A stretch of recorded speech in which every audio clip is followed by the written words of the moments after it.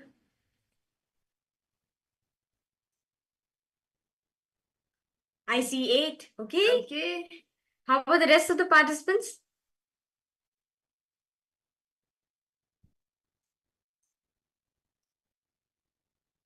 Anita Trogger. Nithyanandam to you. Yes, Everett got it. You saw 8. Okay, that's nice.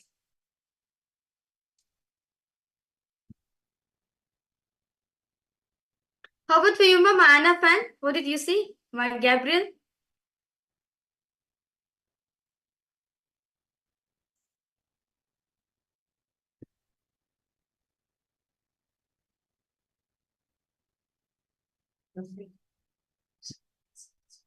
Okay, you saw.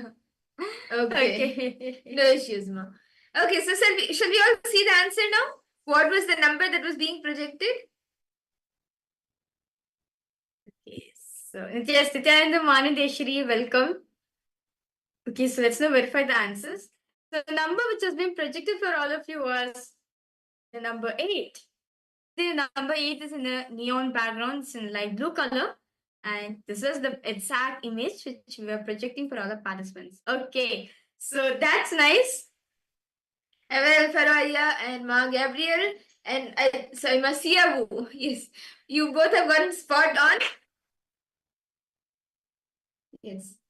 See, just celebrate the manifestation.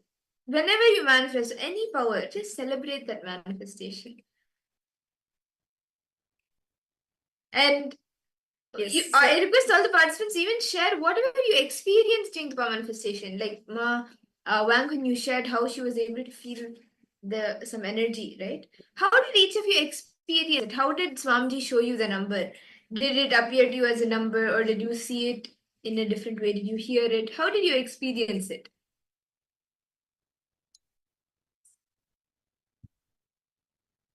Actually, today, throughout the day, we will be having very important sessions and beautiful sessions where we will be learning about the cosmic actions of Paramashiva.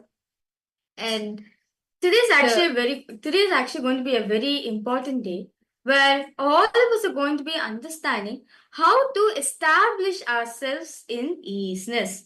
See, just like how Bhagavan Sadashiva is today, all of us are going to be receiving a darshan of Bhagavan Sadashiva Murti.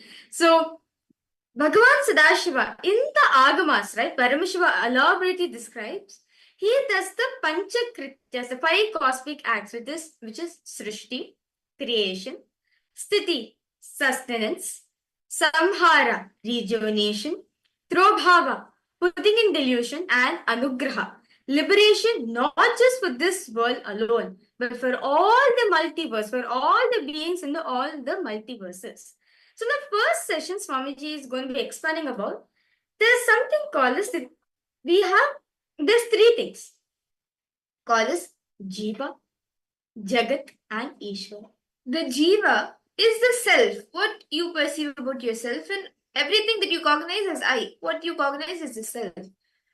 And how all of these, then the Jagat is the world around you, anything and everything around you.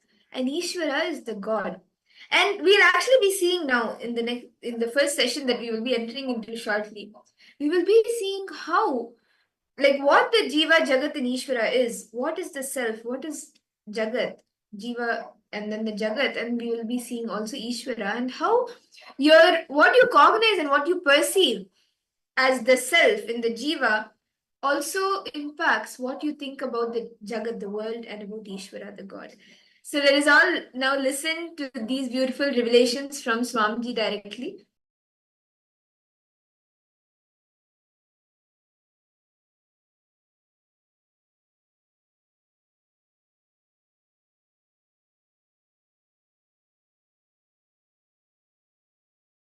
Jiva, Ishvara, Jagat.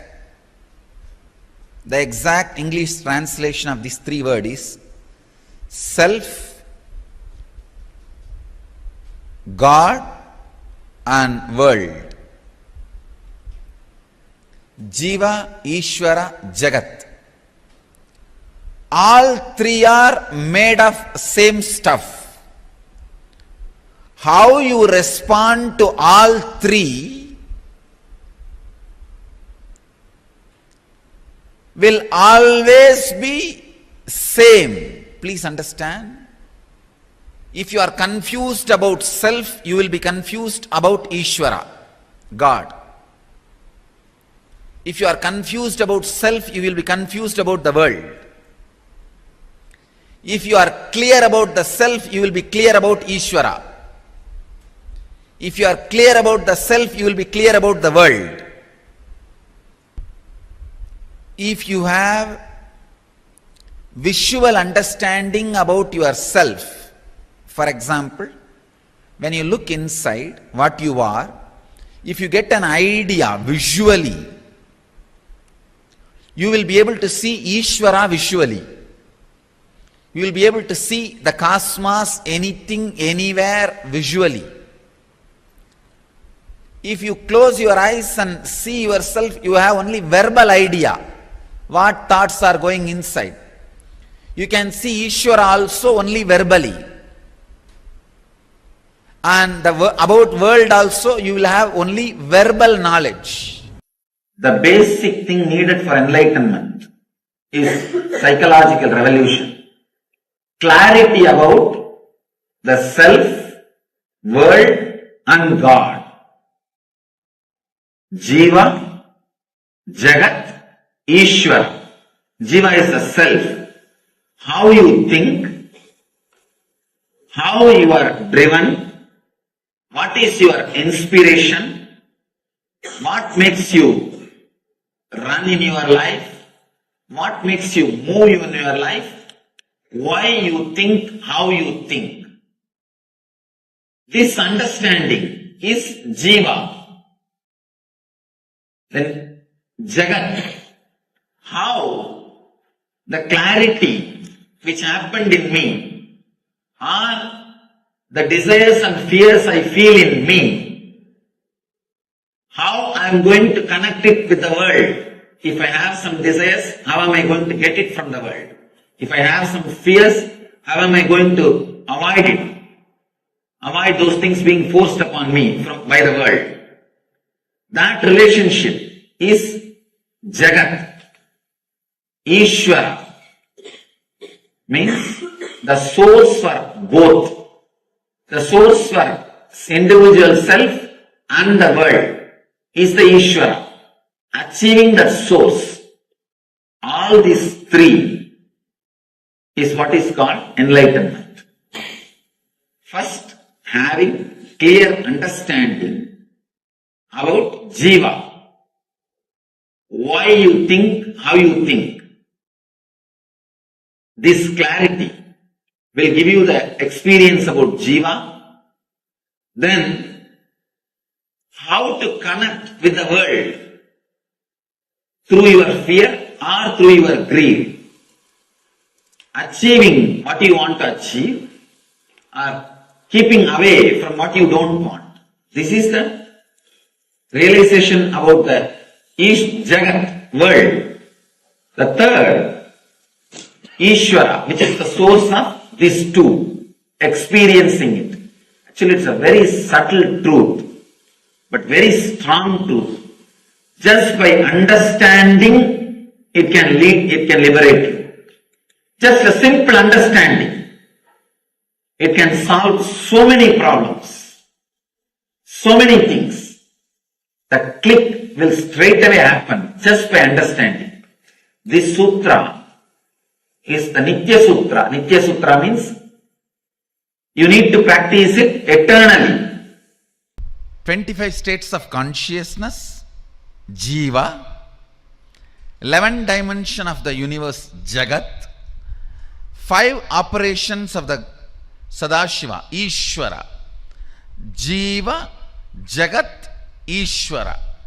Understanding of all these three and how they meet, how they connect, who means what to whom, what means what to whom, who connects with what in what way. This whole matrix is Maya. Realization of this whole matrix is Sadashivoham. Jiva Jagat Ishvara. And now when they understand the matrix between these three,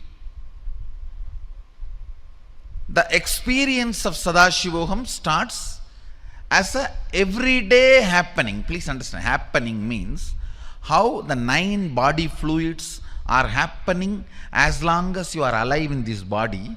Like this Sadashivoham will be one more oozing happening of as long as everything exists. The happening word, that is exactly the description of the word happening in Sanskrit. How the 9 body fluids go on happening as long as you are alive in this body. Anything which becomes that kind of happening in you only is anubhuti. So this matrix of Jiva Ishvara Jagat, realization and mastery over this matrix happening in you is Sadashivoham. Not that when you have an incompletion, you will find completion, you will find solution. No, that is not called happening. That is taking medicine and healing. For example, you have a, what do you call that? Low hemoglobin. You take medicine and then hemoglobin, you become iron lady and then hemoglobin becomes all right. That is medicine. That is not happening. Understand? So when you find incompletion and you go for completion, it becomes all right. That is not happening. The moment hemoglobin starts coming down, automatically body secretes whatever is needed and it becomes all right, is only happening. So now this matrix and mastery over this matrix will become happening in you guys. That is Sadashivoham. When I am introducing, it is only a medicine. Wherever you have a problem, take this and heal, work, breakthrough. It's a medicine. But when this matrix is mastered, it becomes happening.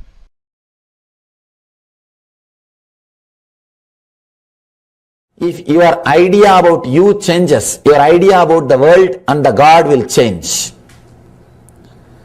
Jiva, Jagat, Ishvara.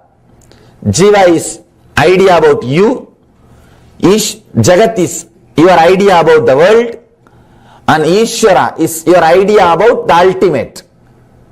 All these three are very closely connected. If your idea about you changes, your idea about the world will change. And your idea about the Ishvara will change. If you are fear-based, you will feel very connected to the deities with all weapons. 18-handed Kali or Muniyasami, Karupannar, with all the deities which are violent. You will feel very connected because you are deeply feeling insecure. You want somebody to protect you with all the weapons. If you grow, if your idea about you changes, if you raise to the level of anahata, love, suddenly you will feel connected to Krishna. More love, more bliss, more joy. If you elevate yourself a little more, if your personality becomes a seeker, means seeker of enlightenment, you will feel connected to the master. No, with no other God you will feel connected. All those gods are okay, but you won't feel connected. Only the connection will be with master. You will feel master is everything. That is everything. People ask me, are you God? I tell them no, only for selected. I am not God for all, but only for those few who are seekers. People come and ask me, Swamiji, I heard that fellow had some miraculous experience in his life by you. You did that to him, this to him, why not do for me also? I tell them, no, it's not in my hand, it is in your hand. How much you feel connected. If you feel connected to me as a teacher, I will do only the teacher's job. Only the teacher's job will happen. If you feel connected to me as a master, the master's job will happen. If you feel connected to me in a much more deeper level, those kinds of things will happen. It is feeling connected that creates the possibility for miracles. That creates the space for power of coincidence to happen.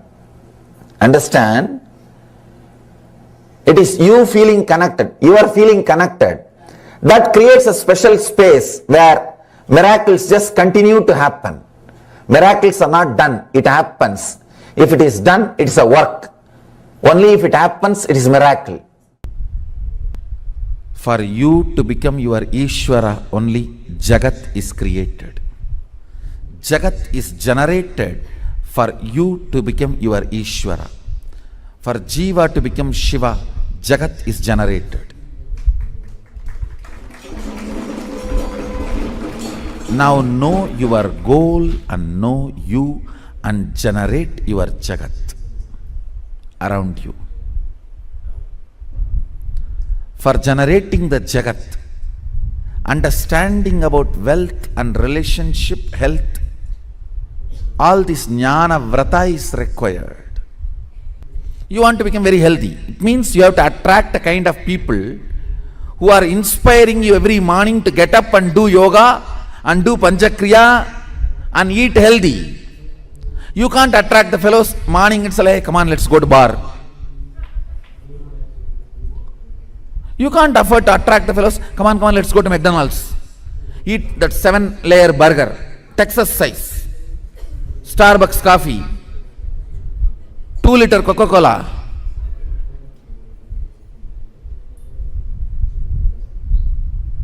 If you attract that kind of friends and that kind of world around you, then don't expect to be healthy. So if you want to be healthy, you need to attract a kind of people, setup, system, place where people are all happy and wake up early morning and breathe that fresh ozone and bend the body, do the yoga and eat healthy, live happily, don't accumulate toxins.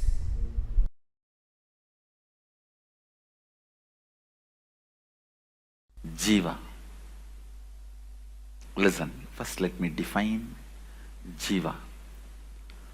What you perceive yourself as of now to whatever you can perceive you.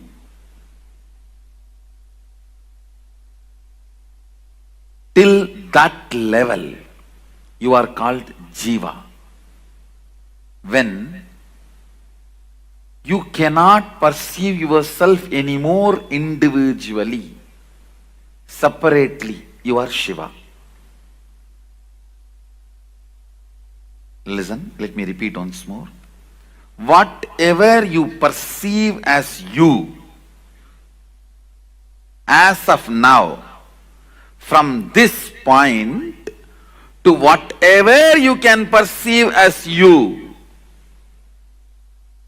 whatever you are perceiving as of now to whatever you can perceive as you. Understand? Even if you perceive yourself as Sadashiva, you are only Jiva. It's within the matrix. There will be a space where you will not perceive yourself as an individual. Only then you are Shiva.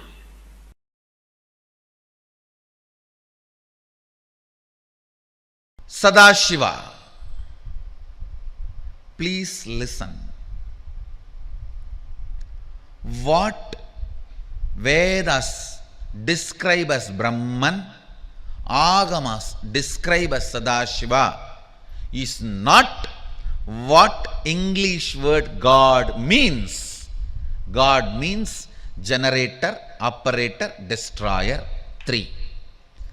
Very clearly Agama says Sadashiva does Panchakritya, not three. Panchakritya means creation, protection, destruction, delusion, liberation. Srishti, Sthiti, Vinasha, Trodana, Anugraha. Even the word Srishti is not equivalent to creation.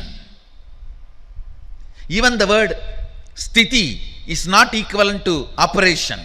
Even the word Vinasha is not equivalent to destruction. Even that is a mentally retarded, handicapped version. The word God is not equivalent to Sadashiva.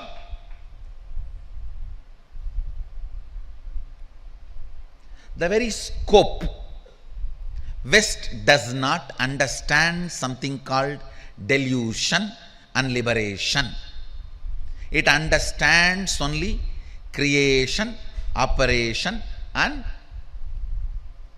destruction. What they understand from their scope, they created their God. Understand what they could grasp, based on that they created their concept of God. What we experienced, from that we expressed Brahman and Sadashiva. So the Brahman in Vedas, Sadashiva in Agamas is not described, presented properly by the word God. I am first making this statement clear. So, the moment I have discarded even the word God, where is the question of getting absorbed into that God? Understand, supernatural, paranormal, magical, all these words no way relates with what Agama describes, Upanishad describes as Shaktis.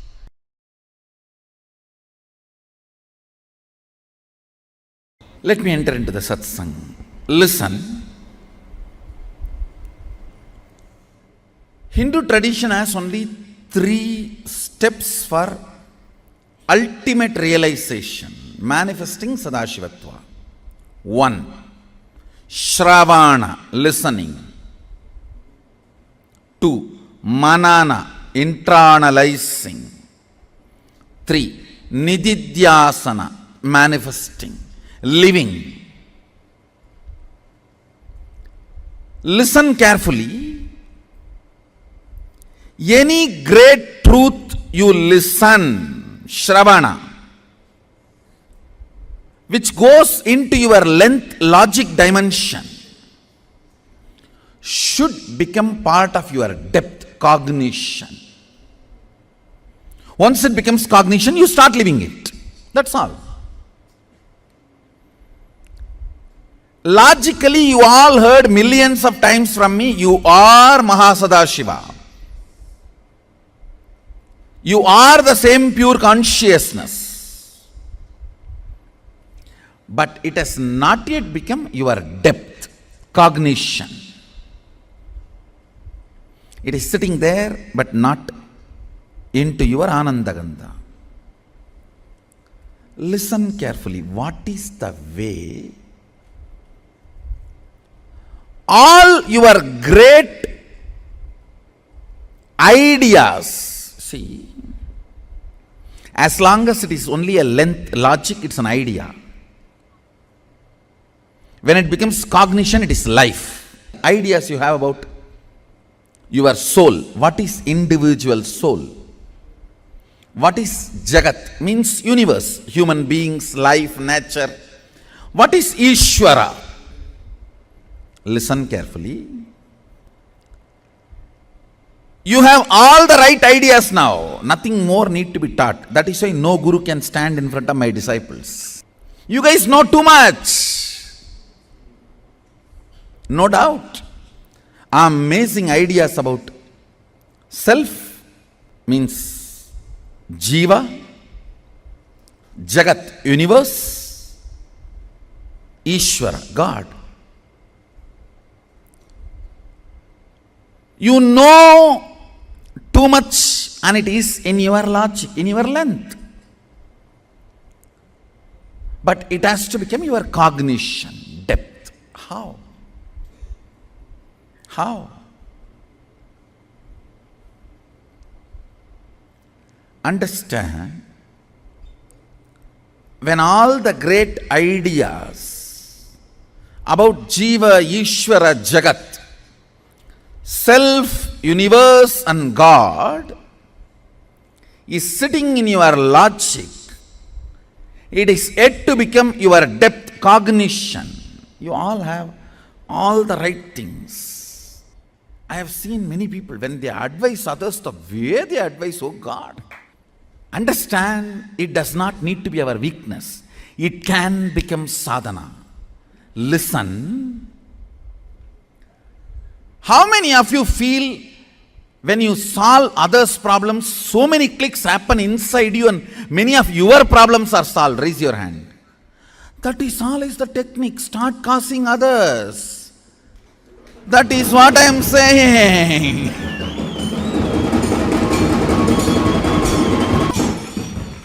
Understand.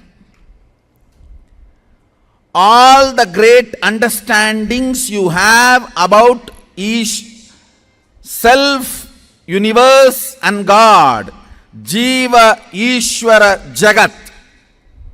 Jiva, Ishvara, Jagat. All the great things, great ideas you have need to become part of your cognition, depth. How many of you feel everything I have in my length, if it becomes depth, now I will become enlightened? I have so much. What is the methodology then? Causing, that's all. Understand, causing is a spiritual practice, because every time you cause others, you just lift yourself to the higher understandings, cognitions, where the understandings you have in the level of logic length becomes part of your depth cognition. Sivam ungal பெயர் அல்ல ungal சத்தியம்.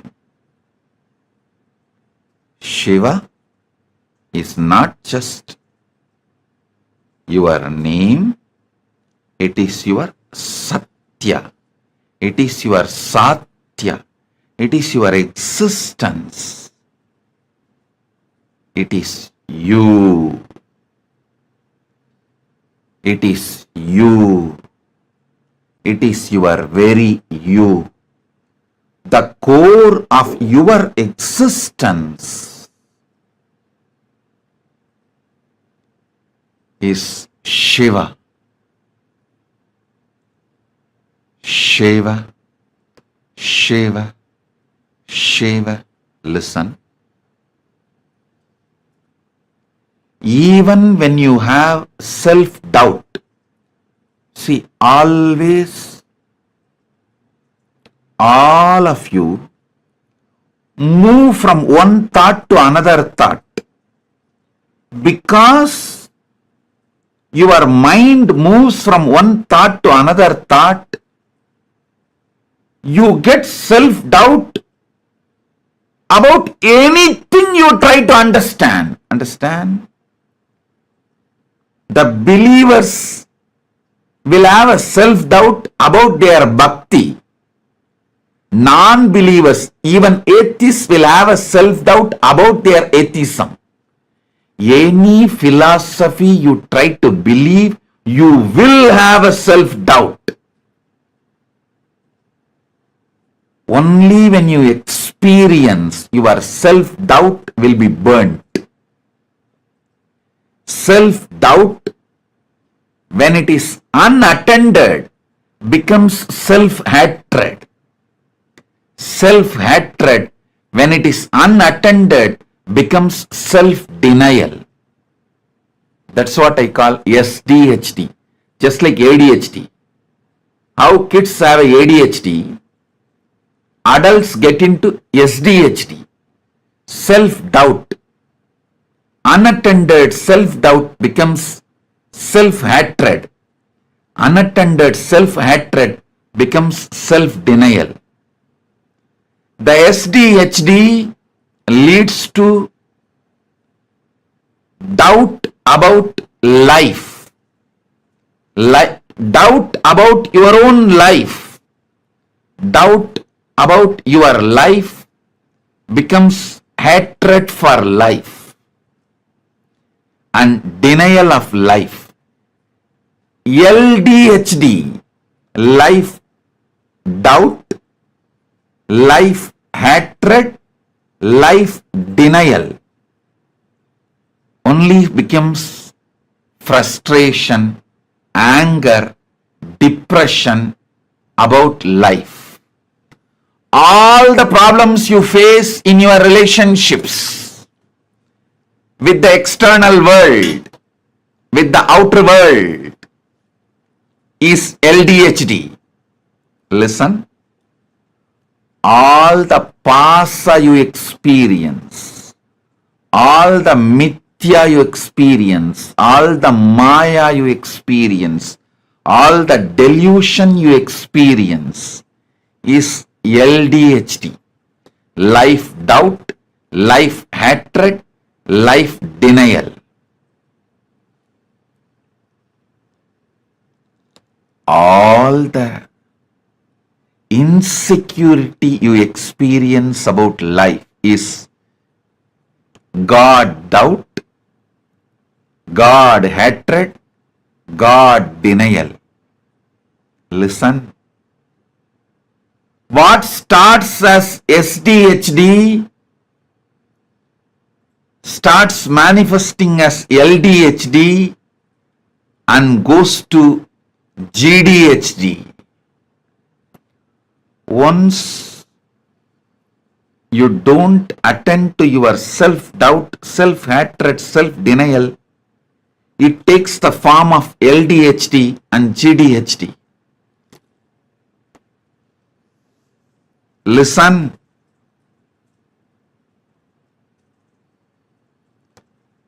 Come to the source core of you.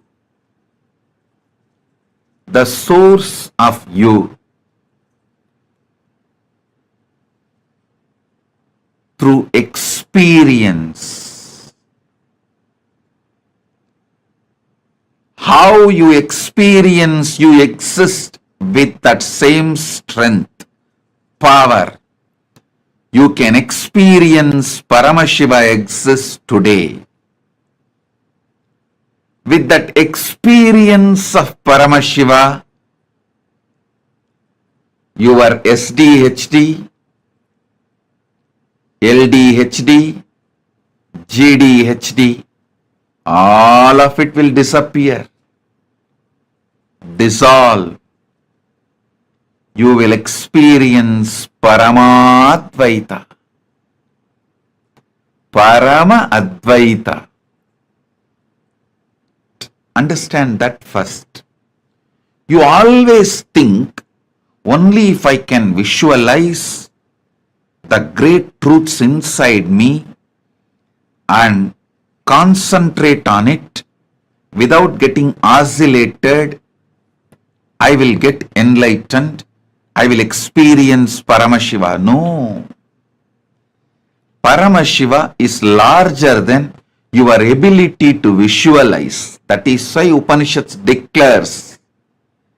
Upanishads very clearly declares, Avangmanati kocharam. It is beyond your ability to visualize and verbalize. He is the frequency which cannot be verbalized. He is the vibration which cannot be visualized. The nada which cannot be verbalized, bindu which cannot be visualized. He is Satya, only can be experienced. Before entering into the sutra, just few understandings, few words about the scripture, Shiva Sutra. This book is not even just a manual for enlightenment. It is a manual to create spiritual traditions. The technique which we are going to enter today is the base of whole Buddhist tradition. Each technique, each meditation technique which is described in this book is a base for one religious tradition, one spiritual philosophy. Out of this one meditation technique, whole Buddhist tradition is born. Fortunately, this book is older. That is why we are able to say from this book it started.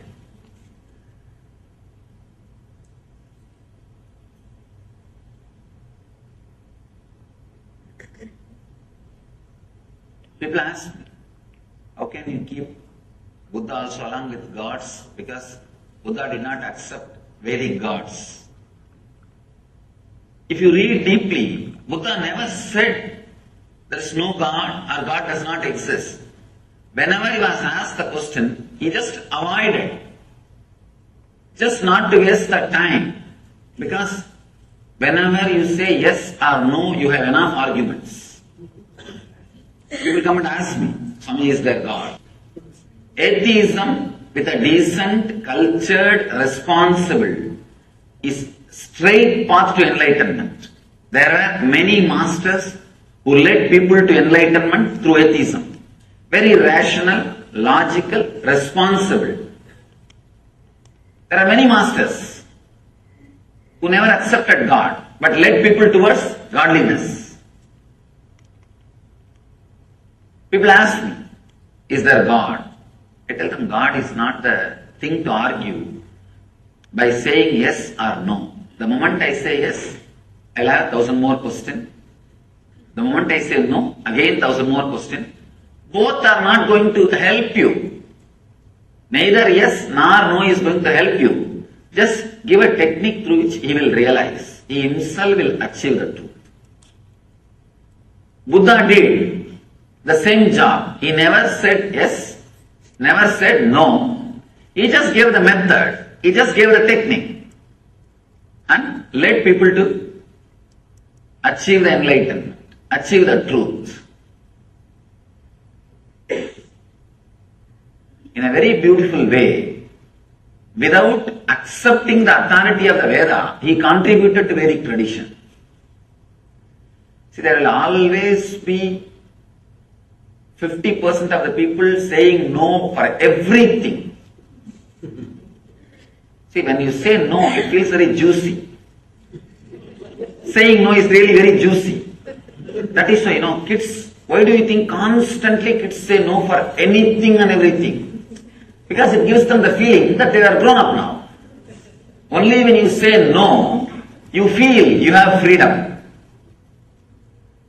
There is something called positive freedom. Freedom of acceptance and saying yes, the ultimate freedom. But unfortunately, neither we are taught about it, nor we experienced it. I can tell you actually, this moment you can liberate yourself. All you need to do is accept you as you are in the outer world and the inner world. Suddenly you will see you are untouched. You are clutched by only one thread, non-acceptance. Sutre Maniganaiva, Krishna says, I am the thread running through the whole existence. There is one thread in you which is running through the whole suffering of your life, non-acceptance. Just like a Lord is the thread.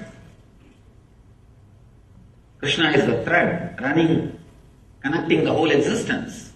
Your non-acceptance is the thread running and connecting your whole sufferings. What you call as samsara roga, bhava roga, suffering of disease. This one moment, a simple acceptance. People ask me, I am not able to accept that I am not able to accept me, Swamiji. I tell them already, at least accept that you are not able to accept you. That's all. Even that is an acceptance. Even that acceptance can suddenly unclutch you. There is no need for thought flowing in you. There were one group of people who are very simple, who are able to straight away connect and accept and realize the truth. For that group, the Vedic tradition was helping. But slowly, unfortunately, a kind of a negative wave, a negative group started developing because the spiritual techniques and the transmission of the spiritual enlightenment was not happening at one point. Transmission of enlightenment was not happening. So the antagonistic crowd, the crowd which started saying no to everything. If you say no logically, there won't be any problem. Saying no, just, I don't want, just for the sake of feeling strong. For that group, there is nobody to guide them. It is not that just because they have gone astray, they can be dropped or they can be completely thrown out. No. Somebody has to take care of them. So then, divine descends as Buddha, who gathers all the dropouts, gathers all the people who are saying constantly no. He also gathered all of them and said, yes, he played the same tune. He played the same tune, but I can say among the masters, Buddha is the master who contributed maximum number of enlightened beings to the planet Earth. Maximum number of enlightened beings are contributed to planet Earth from the Buddhist tradition. Directly from Buddha. When he was alive, fortunately he was in the body for more than, you can say 80 years. And he became enlightened around 40. 40 years enlightened public mission. He created at least 10,000 enlightened beings. I think even now, it's a achievement. I don't think anybody else has done much more than that. He contributed so much without directly saying yes or no to the question whether God exists or not. He straight away gave the technique. And that technique is from this sutra. This is the sutra which forms the core, center of the Buddhist tradition. That is why the Upanishad says the person who is initiated, the initiated person, for him whole world is heaven. Amritasya, immortal heaven. The person is uninitiated. See, understand the word initiation. It means not that doing some ceremony or ritual. Initiation means the click happening in you. When a master expresses the truth, the realization, if the click happens in you, if suddenly you feel, oh God, right, what he says is right. I was always thinking this. He put it in the right way. if you feel whatever I am speaking, always you thought about it, but I am verbalizing it, I am properly putting it in word, initiation has happened. That is the scale, whether initiation has happened or not. If the initiation happens, the whole world is heaven. If the initiation is not happening, then the whole world is hell. All you need to understand is this two quality. When you do not accept this moment, starts the greed. When you do not accept the moments which may come, there starts fear. Out of greed, the quality of rajas gets added into your system. Out of fear, the quality of tamas gets added into your system. All you need to understand, the more and more time you spend in the middle path means accepting the inevitability and accepting your present moment, accepting you as you are now, understanding the inevitability of the life which may happen in you, happen for you. When you have these two understanding, that is what we call sattva, means relaxed, restful middle path. Neither you are driven by the non-acceptance of the present moment, nor you are driven by the non-acceptance of the future moments. Non-acceptance of the present moment and future moment are the root of rajas and tamas, restlessness and fear, restlessness and inertia. This simple understanding, this psychological revolution, actually the moment initiation happens in you, every word which comes out of the master rings bell in your heart, and that becomes a strong, clear programming in you. Programming your life based on the Vedic knowledge. Even the Vedic knowledge seems to be too small word. The right word is the true knowledge. Actually, Vedic knowledge is true knowledge. But in course of time, people have started thinking Vedic knowledge is something like a branding. No. All of us need to understand the word Veda. Veda means the knowledge which comes out of your inner space when you are unclutched. When you are unclutched and relaxed, whatever research and development happens automatically inside you without you contributing or you interfering. That is Veda. If you just keep quiet, Veda will happen in you. That's all is the basic truth. When you unclutch and rest in a silence, relax in silence, a strong visualizations without verbalizations will happen in you. Those truths are only called Vedas. There is a beautiful description about who is Rishi in Sanskrit. Mantra drashta is Rishi. Understand? Not the person who heard the mantra, but the person who sees the mantra. Mantra drashta. Drashta means who sees. Means the whole knowledge or truth will happen in you as a visualization, not as a verbalization. When you drop from verbalization, unclutch from verbalization, mantra drashta will happen. Now we are all only listening the mantra. Means like a sound, either from outside or from inside. It comes out only as a verbalization. Then you are not Rishi. Relax. Then it is not Vedas. It is not the true knowledge. It is perverted knowledge. In Sanskrit we use the word, the perverted knowledge. Means half truth or perverted truth.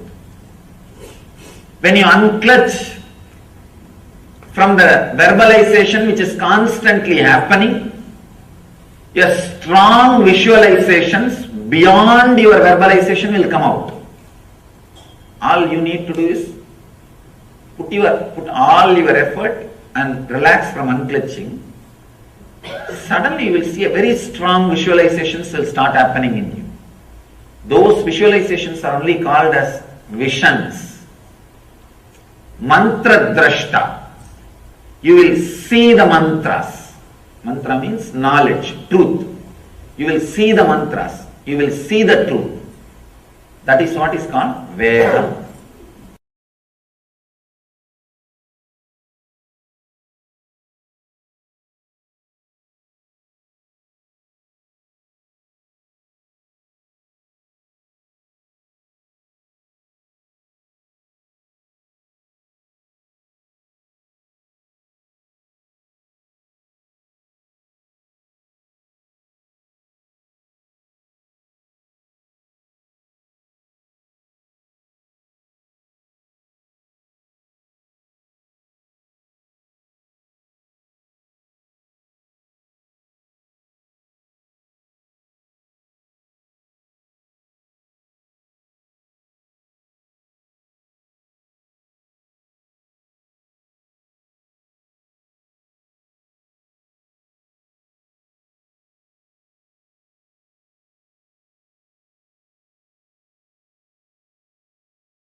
Nithyananda,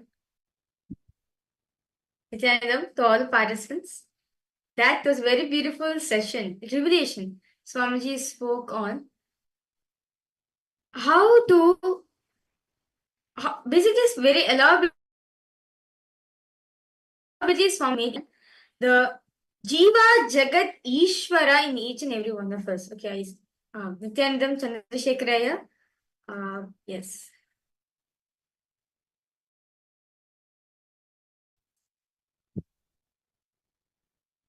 See, beautifully Swamiji revealed to us in this session about the Jiva, Jagat, and the Ishvara.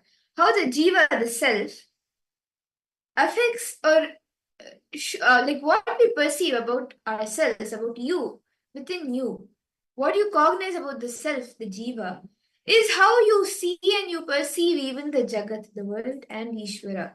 Your perceptions, based on how you think about yourself, your perceptions about Jagat and Ishvara also change.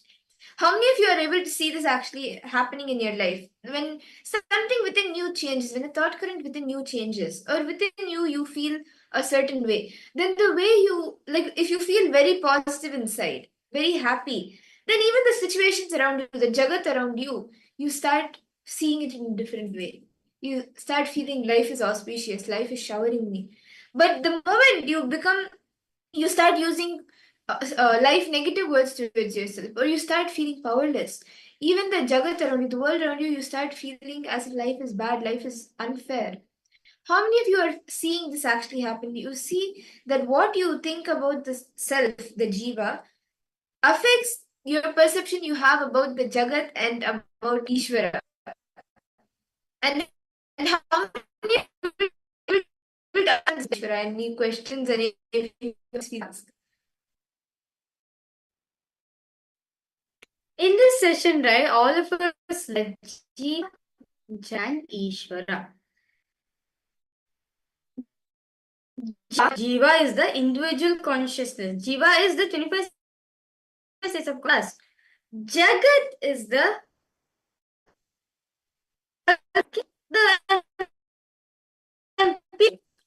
now Paramashiva himself. All these three are connected to each other. Understand? You may think how world is connected to me or how God is connected to me, but fundamentally we need to understand God, world and us are connected. See, visualize this as a triangle. Okay? Nithyananda, my Ishq, welcome to the program. Okay? So, I request all participants now visualize this as a triangle. Okay? Visualize this as a triangle. In the top of, in the bottom corner of the triangle, it is world. In the second corner of the triangle, it is Ishvara. All these three are connected to each other. If, let's say, if you are sad, if Jiva is sad, then see, if you are confused, then you will think the world is confused. Then forget about God. You won't even relate with God. So understand all these three, us, world, and God, Paramashiva, all these three are connected to each and every one of us. See, if you are confused about the self, you will even feel confused about Ishvara, about God. You will feel confused about the world, about Jagat. And you will see literally everything that it becomes chaotic. But if you are clear about the self, if you know, yes, this is myself. This, if you are clear about it, then the way you see Ishvara, the way you will be very clear about the Ishvara component. You will be so clear about the Jagat, the world around you. So remember understanding. So we need to get clarity in ourselves, as very beautifully in the Vijnana Bhaivatantra. Sutra 63, Dharana 40. Paramashiva very beautifully says, Sarvam deham chinmayam hi dagatva paribhavayet yogapanirvikalpena manasa paramodayaha.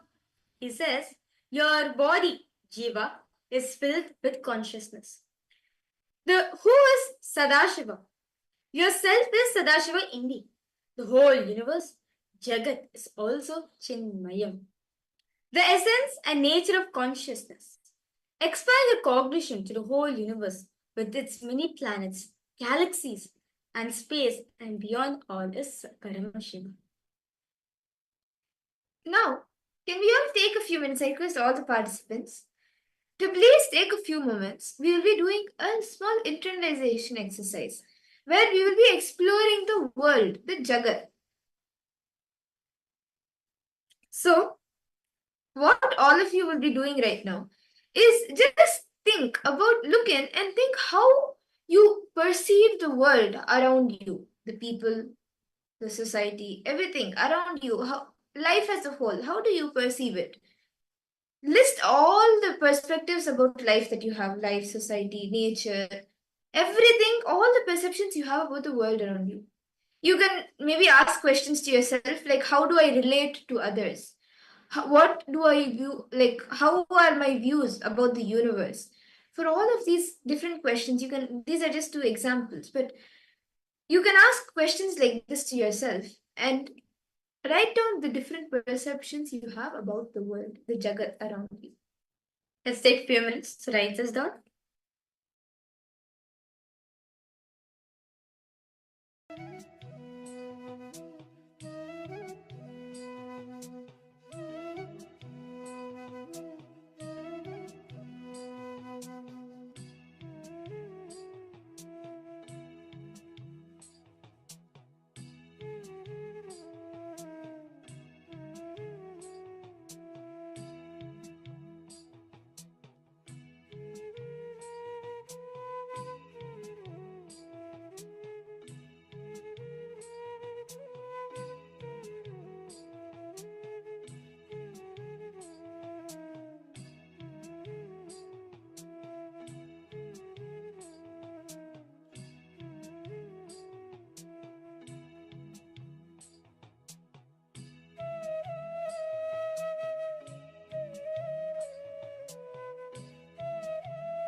Nityananda, to all participants.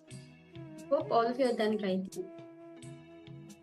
So in the first round, right, just now, all of us wrote about the ideas, what we carry about the world, right? Or various different concepts, various different ideologies we carry about the world. Now, can I request all participants to please take a few minutes and now write your concept of God.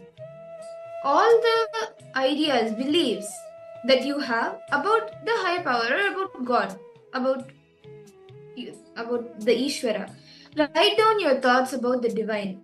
It could even include what you think and how you interact with the God, how you interact with the Jiva and Jagat. It could include this also. You will actually find similarities. Please start writing. What is it that you think about God? Whatever ideas, whatever beliefs you carry about God, just write it down.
Nithyanandam, I hope all the participants, all of you have been able to write this down. All the perceptions, ideas, beliefs that you have about the Ishvara, the God. Do any of you have any questions till here? And are you able to see how the three, the Jiva, the Jagat, and the Ishvara are connected? The way you see the Jiva, the self, directly even affects the perception, the beliefs that you have about the Jagat and Ishvara. How many of you are able to see this? Masyahu, you have any doubts, any questions, ma? Are you understanding? Ma Vanghunyu, Ma Siau, Ma Shuldini Durga, Ma Gabriel, Ma Margarita. Ma- If any of you have any questions, you can post. Mananda Agora Rupini, you have any questions, ma? I request all participants to post if you have any questions, any doubts you have. Do feel free to post in the chat section. See, so many Chinese participants are here. So I kindly request, like, if you have any questions, he doesn't understand this concept, do feel free to post in the chat section. Quicksin, Vengaya, and How Chennaya. Yes. Nithyanandam to all of you. Okay. So in this round, in this exercise, right, all of we wrote about how we perceive about the God, right? The various different ideologies and the perceptions we carry about God.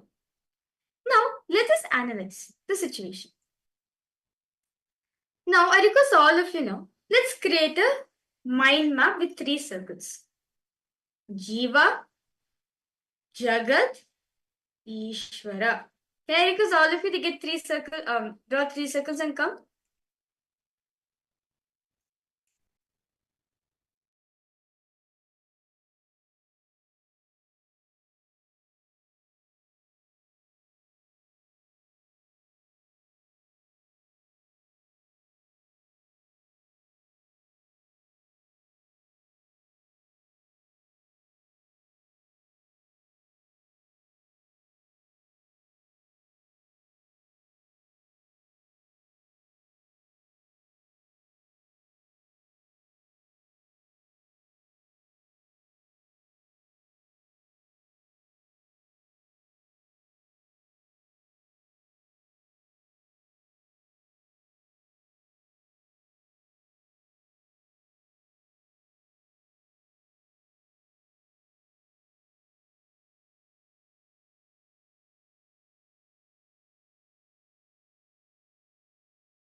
Yes, Nithyananda to all participants.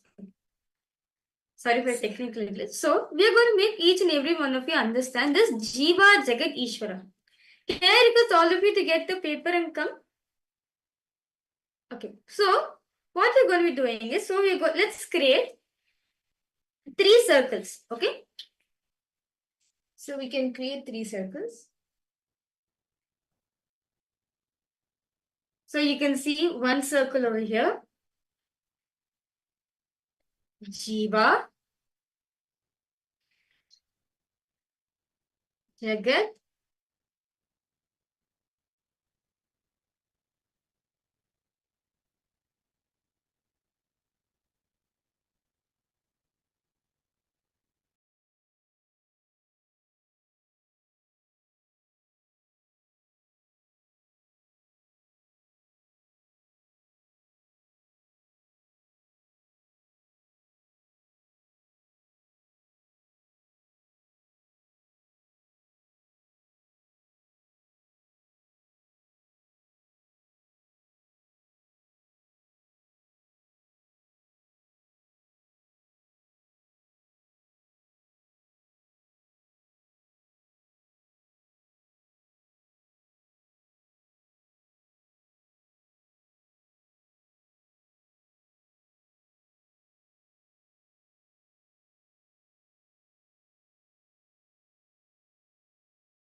okay. Nithyananda to all participants, sorry for a technical glitch. Okay, so now all of us have written, right, our ideology about Jiva, Jagat and Ishvara.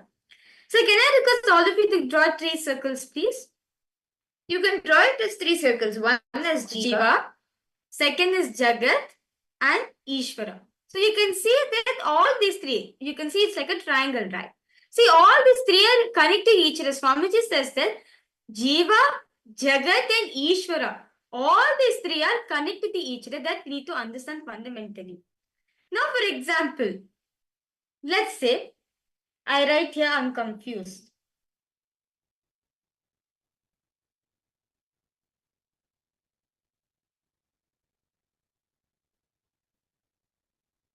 Okay, so I write over here that I am confused. Now, what will happen? Even, see, now if I approach the world out of confusion, right? It will be out of, I see the world as chaotic. It's so chaos. I'm not able to take it, so chaotic. Now, Ishvara. Ishvara, I'll think it as distant, unapproachable. So, only for, see, the space in which we see matters a lot. The clarity we carry about ourselves matters a lot, as that affects the Jagat, the world, and if it affects the Ishvara, the God you perceive. So I request all participants now, may I request all of you now to let us understand how these 3 are connected about each other. See, Swamiji says, if we are clear about you, right? If you're clear about yourself, you may perceive world as an interconnected and harmonious thing. And you'll understand God as the source of that reality. See, you can actually draw, once you draw these 3 circles, connect them and see based on what you have written down. What are this, like, you can actually see how each one is connected. The perceptions you carry, beliefs you carry about yourself, the Jiva, directly affects how you see the Jagat, the world, and the Ishvara. I request all the participants to now take a few minutes, draw the 3 circles, and see how each one is connected based on your internalization.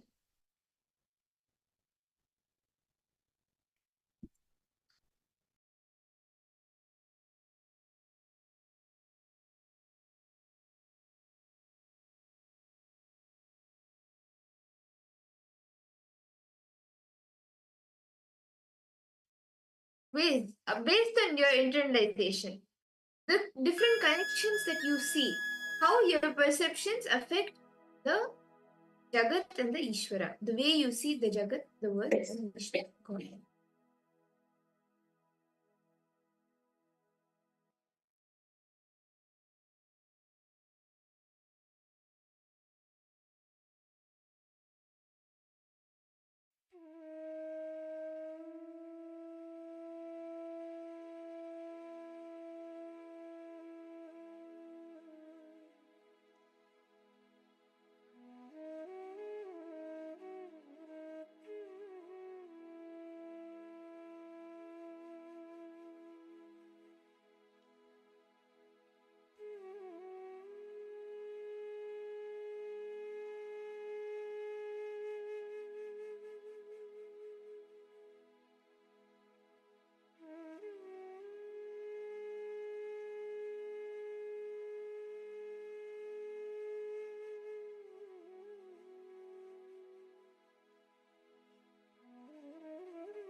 Nithyananda,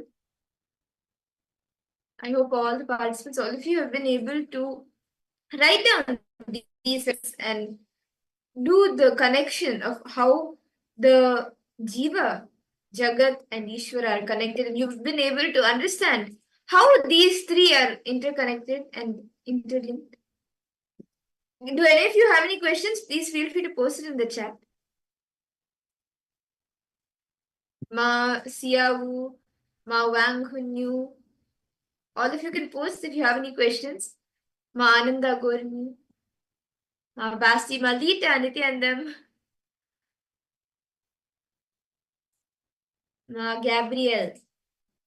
Father. I request all participants any doubts you have, do feel free to post in the chat section, okay? So let us now move ahead to the next exercise which Swamiji has given. The next step Swamiji has given is, now, based on what your reflections, based on whatever you have come so far, right? Identify one clarity. How would you want to change the ideas about yourself? How do you want to change the ideas about yourself? So you start seeing the Jagat and the Ishvara differently. Can I request all the participants to now write down the ways you want to see yourself, the different ideas you want to hold about yourself. You can create a table of what you want to be, what you want, the ideas that you want to have. Let's all take a few minutes, write this down.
Nithyananda, I hope all of you have been able to complete writing down the different ideas, the beliefs, how you would want to change, how you want to change yourself, the jiva. And with that internalization, see, actually, this is a very powerful internalization exercise because only what you perceive in the jiva, the self, you will be able to even like that is only being projected for the Jagat and the Ishvara. So when you hold, like when you believe within you something positive, powerful, then even the Jagat and Ishvara, you will cognize it in a completely different way. If you are clear about the self, then you will be clear about even the Jagat and about Ishvara. And with that clarity, knowing that, okay, from now on, let me use the right words or let me use the right beliefs in my jiva to manifest the Jagat and the Ishwar. With that space, let us all enter into the power manifestation. See, power manifestation today, throughout the day, we will be manifesting a very exciting power. Actually, not powers, because we will be doing the powers of length, breadth, and depth. See, today, as all of us will be blessed with Sadashiva Murti, form of Paramashiva, Sadashiva actually manifests the all forms of Paramashiva, including and even you, continuously do the Panchakrityas, the 5 cosmic actions. And in each of these, there are there are actually 11 dimensions, but the 5 base dimensions, length, breadth, depth, time, and space, these are the 5 dimensions that we understand. And these are actually powers also by themselves.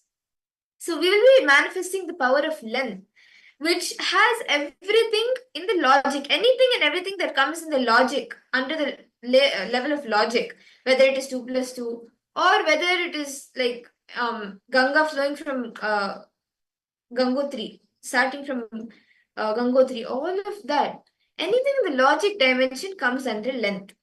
So we'll be manifesting an exciting power where we will be giving all of you a question in the length dimension, which means logic. You can crack it by using your logic. So those questions we will be giving, and you will be seeing that through your third eye, scanning and seeing through your third eye what the answer to that question is. So in the first round, what we will be doing is we will be projecting an image of a place. It could be any place. And you will be scanning the height of that building. You can scan the name and the height of that building.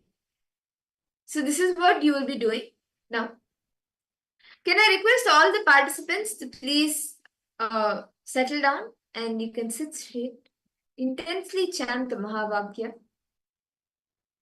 Connect to Swamiji intensely. Om Nithyananda Paramashivoham. Om Nithyananda Paramashivoham. Om Nithyananda Paramashivoham.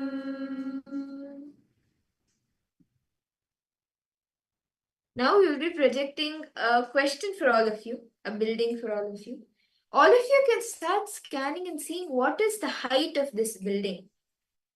Whatever number Swami shows you, whatever he shows you, even if he shows you the name of the building, the place where the building is, the country, the city, start revealing everything, all the details, whatever Swamiji shows you, you can all post it in the chat.